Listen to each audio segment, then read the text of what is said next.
Hello guys, स्वागत है आपका आपके अपने channel math study with Rahul sir. आज हम आपके लिए लेके आए हैं क्लास 10th मैथ में एक्सरसाइज 6.2 सम नंबर 7। प्रमेय 6.1 प्रमेय 6.1 का प्रयोग करते हुए सिद्ध करें कि एक त्रिभुज की एक भुजा के मध्य बिंदु से होकर दूसरी भुजा के समांतर खींची गई रेखा तीसरी भुजा को समद्विभाजित करती है। इस बच्चों क्या सिद्ध करना हमें? सिद्ध करें कि एक त्रिभुज है।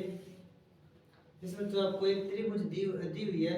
एक त्रिभुज के की एक भुजा के मध्य बिंदु, मान लिया बच्चों आपके आपके त्रिभुज का नाम एबीसी है और इसमें जो डी है ना, ए बी का मध्य बिंदु है। इस बच्चों एक भुजा के मध्य बिंदु से होकर दूसरी भुजा के समांतर, एक भुजा के मध्य बिंदु मतलब डी ए बी का मध्य बिंदु है और दूसरी भुजा, ये पहली भुजा ये दूसरी भुजा है, दूसरी भुजा के समांतर खींची गई रेखा, दूसरी भुजा के समांतर खींची गई रेखा तीसरी भुजा को समद्विभाजित करता है। हमने इनको बताना है क्या? डी ई ए सी को समद्विभाजित करता है। ठीक है, ये हमें सिद्ध करना है। इस बच्चों इसको कैसे करना है अपना? सबसे पहले जो दिया ना वो लिखेंगे प्रमाण। सबसे पहले दिया है, इस बच्चों दिया है क्या दिया है बच्चों? एबीसी एक त्रिभुज है जिसमें डी ए बी का मध्य बिंदु है। तो क्या दिया बच्चों? एक बार इसमें दिया है डी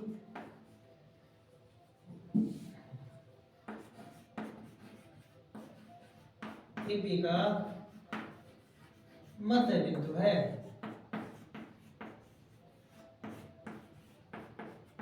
डी ए बी का मध्य बिंदु है और इसने क्या कहा था? पहली भुजा के मध्य बिंदु से दूसरी भुजा के समांतर, मतलब इसमें क्या हुआ फिर? डी ई समांतर बीसी है। ये वाली बात भी आपको दी हुई है बच्चों। क्या दी हुई है? D E. दूसरी बात दी हुई है डी ई समांतर है बीसी के। सिद्ध करना में सिद्ध करें। क्या सिद्ध करना है बच्चों? इसमें सिद्ध करना है कि ई एसी का मध्य बिंदु होगा। एसी का मध्य बिंदु होगा। इस बच्चों सिद्ध करना में कि ई एसी का मध्य बिंदु होगा। और इसमें पहले सबसे पहले ऊपर लिखा हुआ है प्रमेय 6.1 का प्रयोग करते हुए बताइए कि ई एसी का मध्य बिंदु होगा। इस बच्चों प्रमाण, अब चलते हैं प्रमाण पे। क्या करना बच्चों? लिखना आपको त्रिभुज एबीसी में, त्रिभुज एबीसी में, एबीसी त्रिभुज में क्या मिल गया हमें कि डी समांतर है बीसी के। क्या मिल गया बच्चों? डी समांतर है बीसी के। तो प्रमेय 6.1 क्या कहते हैं बच्चों?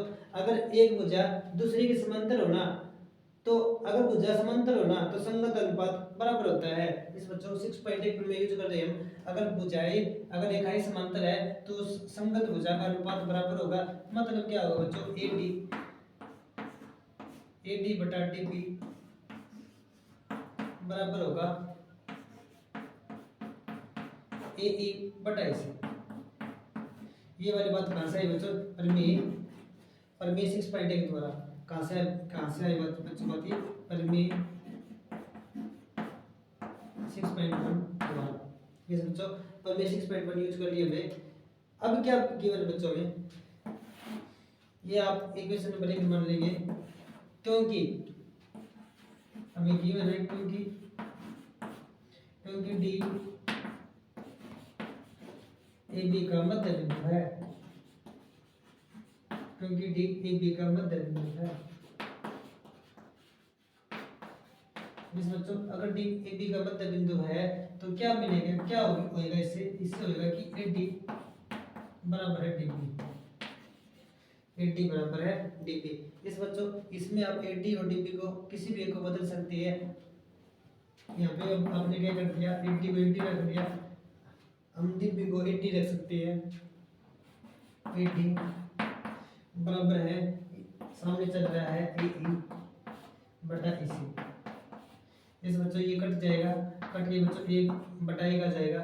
उसके बाद आप इसको आर पर गुणा कर देंगे, मतलब क्या मिला हमें, ए ई बराबर ए सी। क्या मिला है बच्चों, ए ई बराबर ए सी, मतलब ये वाली भुजा इसके बराबर है। इसका मतलब क्या होएगा बच्चों, ई ए सी का मध्य बिंदु है। क्या हो जाएगा, इंप्लाइज करके ई ए सी का मध्य बिंदु है।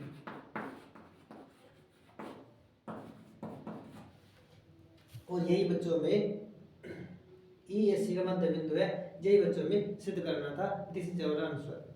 इस बच्चों अब हम चलते हैं आपके अगले सवाल पर।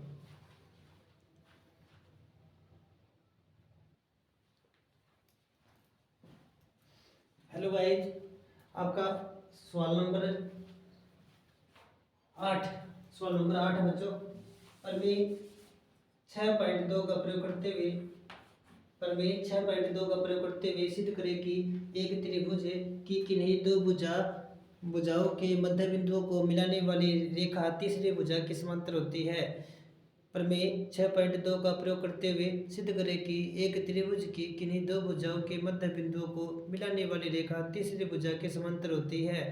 तो सबसे पहले बच्चों इसमें क्या गिवन है, हमें त्रिभुज सिद्ध करें कि एक त्रिभुज की, मतलब आपको एक त्रिभुज गिवन है।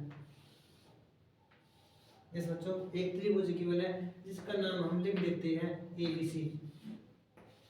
त्रिभुज एबीसी की किन्हीं दो भुजाओं के मध्य बिंदु, मतलब दो भुजा के मध्य बिंदु भी गिवन हमें। ये इसका मध्य बिंदु है और ये इसका मध्य बिंदु हो गया। किन्हीं दो भुजा के मध्य बिंदु को मिलाने वाली रेखा, मिलाती हुई रेखा, मिलाने वाली रेखा तीसरी भुजा की समांतर होती है। अब हमें ये सिद्ध करना है कि क्या ये रेखा इसके समांतर है। तो दिया क्या बच्चों, सबसे पहले जो दिया है वो लिखना होता है। इसमें थोड़ा मैं बच्चों दिया है, इसमें हमें दिया है डी ए बी का, डी ए बी का मध्य बिंदु है।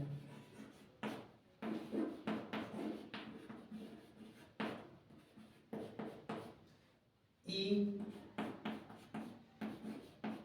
इसी का मध्य बिंदु है। सिद्ध करना में क्या लिखेंगे, सिद्ध करें, सिद्ध करना है। इस बच्चों सिद्ध करना है, दिया है, सिद्ध करना है हमें डी ई समांतर है बीसी। सिद्ध करना है डी समांतर है बीसी। प्रमाण, अब हम चलते हैं बच्चों प्रमाण। प्रमाण कहां से शुरू होता है बच्चों, त्रिभुज, त्रिभुज से, त्रिभुज एबीसी में, त्रिभुज एबीसी में, त्रिभुज एबीसी में क्या गिवन है बच्चों, क्या गिवन है बच्चों, सबसे पहले गिवन है डी ए बी का मध्य बिंदु है। डी ए बी का मध्य बिंदु है। डी ए बी का मध्य बिंदु है, इसका मतलब क्या हुआ बच्चों, इसका मतलब हुआ कि ए डी बराबर है डी बी, ए डी बराबर है डी बी, इक्वेशन नंबर 1। और ई ए सी का मध्य बिंदु है। दूसरी बात बच्चों, ई एसी का मध्य बिंदु है।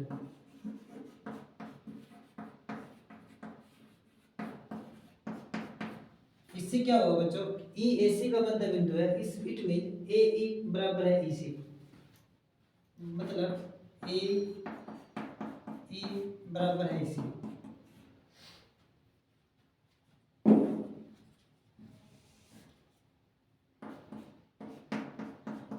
ये आपकी क्वेश्चन नंबर 2 हो जाएगी, ए ई बराबर ए सी, ये आपकी क्वेश्चन नंबर 2 हो जाएगी। ये सोचो समीकरण 1 तथा 2 से, अब आपने लिखना है समीकरण 1 तथा 2 से,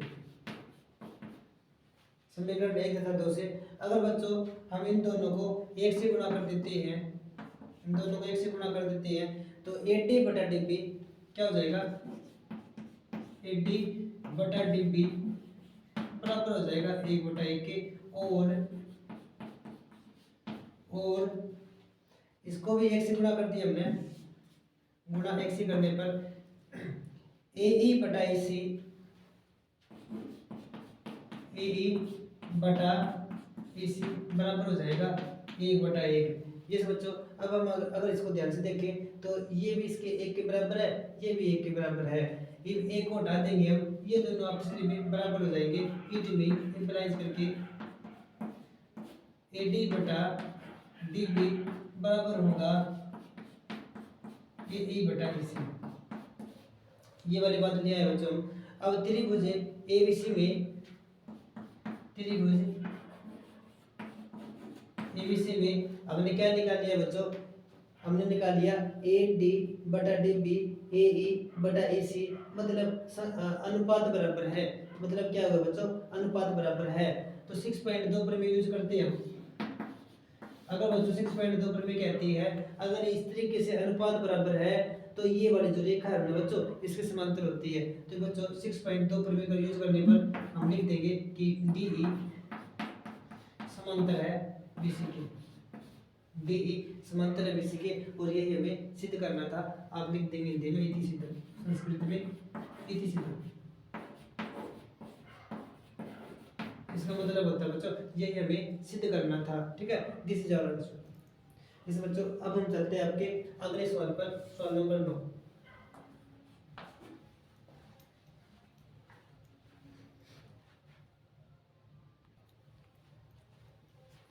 यस गाइस, आपका 9 नंबर समय बच्चों ए बी सी डी एक समलंब है जिसमें ए बी समांतर डी सी है। इसके विकर्ण परस्पर बिंदु O पर प्रतिच्छेद करते हैं। दर्शाइए कि AO बटा BO बराबर होगा CO बटा DO। इस बच्चों ABCD एक समलंब है। सबसे पहले बच्चों आपको समलंब बनाना आना चाहिए। समलंब की परिभाषा क्या होती है, वह चतुर्भुज जिसके आमने सामने का एक पेयर, जिसके आमने सामने का एक पेयर समांतर हो, वह समलंब होता है बच्चों। तो इस तरीके से हम समलंब बना देंगे। ये मान लिया AB है, AB, ये मान लिया CD है, ये इसके समांतर है बच्चों। तो ABCD, इस बच्चों समलंब की बात करेंगे तो इसका नाम भी हम बदल सकते हैं वैसे, क्योंकि समांतर पेयर दिखाना तो AB समांतर CD लिख देंगे हम। अब तो DC लिखा जाएगा, इससे बच्चों कंफ्यूजन रहेगी। ABCD लिख दिया मैंने। अब अगर हम इसको मिलाते हैं तो जो योग बनेगा ना वो समलंब कहलाएगा। इसमें AB समांतर CD है क्योंकि इसका ये योग वाला जो पेयर है ना बच्चों समांतर है। तो वह चतुर्भुज जिसका एक पेयर समांतर हो ना, ठीक है, तो वो समलंब होता है। अगर आमने सामने का दोनों पेयर समांतर हो जाए तो ये समांतर चतुर्भुज बन जाएगा। ठीक है, तो इसमें AB समांतर है, AB समांतर है CD के। इस बच्चों और क्या क्या है इसमें, जिसमें AB समांतर है DC के, DC बोला क्या, कोई बात नहीं, नाम बदल सकते हैं, ऐसी कोई बात नहीं है। AB समांतर है DC के, जिस बच्चों AB समांतर है DC के, इसके विकर्ण मतलब इसके विकर्ण, इसको मिलाना पड़ेगा हमें। B को D से मिला दिया तो B विकर्ण बनेगा, और A को C से मिला दिया तभी ये विकर्ण बनेगा। इसके विकर्ण परस्पर बिंदु O पर प्रतिच्छेद करते हैं। सही बात है बच्चों, O पर प्रतिच्छेद करते हैं। दर्शाइए कि AO बटा BO बराबर होगा CO बटा DO। ये अनुपात बराबर होगा बच्चों, ये हमें सिद्ध करना है। इसके लिए बच्चों सबसे पहले एक रचना होगी। रचना क्या होगी, हमने मिलाया बच्चों, इसको मिलाया, इसका नाम लिख दिया हमने ABCD, मान लिया ये E है और ये मान लिया हमने F। किस तरीके से मिलाया बच्चों, हमने मिलाया किस तरीके से कि EF समांतर है AB के, इसी तरीके से EF इसके समांतर है तो इसी तरीके से DC के समांतर आ जाएगा। तो सबसे पहले बच्चों जो दिया हम लिख देंगे, हम दिया है, क्या दिया बच्चों, इसमें दिया है ABCD एक समलंब है। ABCD एक समलंब है, सिद्ध करना हमें।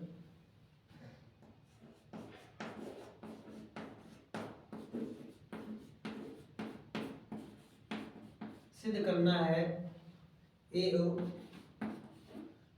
बटा बी ओ बराबर है सी ओ बटा डी ओ। और उसके बाद क्या हुई बच्चों, इसके बाद हुई रचना, क्या रचना हुई बच्चों, ई एफ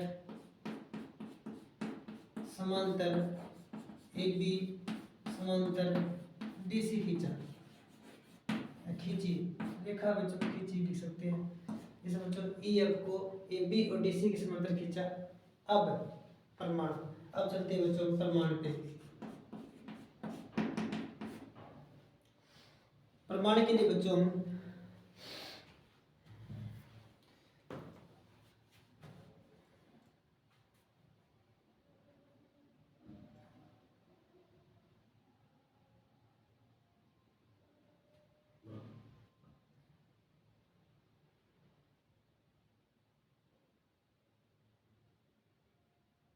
इस बच्चों प्रमाण के लिए अब आ जाते हैं त्रिभुज ए ओ बी तथा सी ओ डी में। इस बच्चों इसके लिए एक लॉजिक और भी बढ़ रहा है बच्चों, वैसे ना इसकी भी जरूरत नहीं पड़ेगी, एक और लॉजिक ध्यान है हमें। अगर हम इन दोनों त्रिभुज को समरूप दिखाते, अगर इन दोनों त्रिभुज को समरूप दिखाते तो ये तो इनकी संगत भुजा हो जाएगी बच्चों और समरूप भी हो जाएगी। ठीक है, तो इसको समरूप कैसे दिखाएंगे? अगर बच्चों समरूपता का हमें नियम पता है, अगर हम किसी भी दो त्रिभुज के तीनों एंगल बराबर दिखा देंगे ना, तो वो त्रिभुज कौन सी होती है बच्चों? समरूप हो जाती है। तो अगर इसकी बात करें हम, मतलब हमारा जो ये रचना टॉपिक था बच्चों, इसमें न भी लगाए तो भी हमारा काम चल सकता है, तो हम इसको मिटा देंगे क्योंकि हमारा जो लॉजिक है ना इसके बिना भी लग सकता है। तो ये रचना वाला जो हमने बिना बात का आप पर भार बनाया था बच्चों, मैं इसको साफ कर देता हूँ क्योंकि हमारा काम बिना रचना के भी चल जाएगा। तो प्रमाण ऊपर लिखा जाएगा बच्चों, प्रमाण। अब आपने करना क्या बच्चों, अब हमें करना है, अगर इन दोनों त्रिभुज को समरूप दिखा पाए तो अब लिख देंगे बच्चों त्रिभुज ए ओ बी। प्रमाण में क्या लिख देंगे बच्चों? त्रिभुज ए ओ बी तथा त्रिभुज सी ओ डी में। इन दोनों त्रिभुज में बच्चों, इस त्रिभुज की बात करें तो इसका ये वाला जो एंगल है बच्चों, ये वाला एंगल, इसका ये वाला कोण दोनों बराबर है। इस त्रिभुज का, त्रिभुज ए ओ बी में कोण ए ओ बी बराबर है कोण सी ओ डी। ये दोनों कोण कौन से बच्चों? ये दोनों कोण है शीर्षाभिमुख कोण, शीर्षाभिमुख कोण। कौन से कोण है बच्चों? ये शीर्षाभिमुख कोण है। ठीक है, अगर हम बच्चों इस कोण की बात करें, ये दोनों बराबर है। क्यों बराबर बच्चों? क्योंकि ये वाली रेखा इसके समांतर है बच्चों, ये वाली एक तिर्यक रेखा है। ठीक है, तो ये दोनों कोण बनेंगे ना, ये दोनों कोण बन जाएंगे बच्चों एकांतर कोण। कौन से कोण हो जाएंगे बच्चों? एकांतर कोण। तो इसका अगर हम नाम लिखे, तो नाम नहीं लिखते कोई बात नहीं, उस कोण का नाम बच्चों ओ बी ए, कोण ओ बी ए बराबर है इस कोण के, इसका नाम बच्चों ओ डी सी। क्या नाम बच्चों? कोण ओ डी सी बराबर है, क्योंकि ये दोनों कौन से कोण है बच्चों? एकांतर कोण है। कौन से कोण है बच्चों? एकांतर कोण। अब तीसरे कोण की बात करें बच्चों हम, तो इसका ये वाला कोण इसके बराबर है, तो ऊपर वाले कोण का नाम है बी ए ओ या कोण ओ ए बी बराबर है कोण ओ सी डी। ये वाले कोण भी कौन से बच्चों? एकांतर कोण है। ठीक है, अब हमने इन दोनों त्रिभुज के तीनों कोण बराबर दिखा दिए बच्चों। ये वाला भी कोण है, ये वाला भी कोण है और ये वाला भी कोण है, तीनों कोण बराबर दिखा दिए बच्चों। इसलिए त्रिभुज ए ओ बी क्या हो जाएगी बच्चों? समरूप हो जाएगी। त्रिभुज ए ओ बी समरूप है त्रिभुज सी ओ डी के। नियम लग जाएगा बच्चों, एंगल एंगल एंगल नियम। कौन सा लग जाएगा बच्चों? एंगल एंगल नियम द्वारा। ठीक है, यस बच्चों। अब हमारा लॉजिक ये वाला कैसे आएगा बच्चों? अब इस त्रिभुज की बात करें ना, तो इस त्रिभुज की भुजा, अब इसमें चाहिए क्या है, ओ ए चाहिए, ठीक है बच्चों, ए ओ बराबर बटा ए ओ बटा, यस बच्चों, ए ओ बटा क्या क्या हो जाएगा, सी ओ, ए ओ बटा सी ओ बराबर होगा, और क्या चाहिए, बी ओ चाहिए हमें, बी ओ मतलब तीसरा और दूसरा यहाँ पे क्या बन जाएगा बच्चों, डी ओ, ठीक है। ये वाला अनुपात बराबर होगा क्योंकि दोनों त्रिभुज समरूप है। ये कहाँ से बताइए बच्चों, ये आइए सी पी सी टी, कहाँ से बताइए बच्चों, ये सी पी सी टी, सर्वांग त्रिभुज के संगत भाग बराबर होती है। क्या बच्चों ये मैच कर रहा है, ये बच्चों अभी भी मैच नहीं कर रहा है, तो हम इसमें क्या करेंगे, हम ना इन दोनों की आर पर गुणा करा देंगे, बस इन दोनों की, इस बच्चों इसको ऊपर इसको नीचे लाने पर, आर पर गुणा करने पर, तो ये बच्चों क्या बनेगा हमारा, ये बन जाएगा ए ओ बटा बी ओ बराबर होगा सी ओ बटा डी ओ। अब ध्यान से देखिए बच्चा, हमने दोनों मैच हो रहा है, तो इति सिद्धम, ये हमें सिद्ध करना था बच्चों, तो इसका लिख देंगे इति सिद्धम, क्या लिख देंगे बच्चों आप, इति सिद्धम, ये हमें सिद्ध करना था, दिस इज आवर आंसर।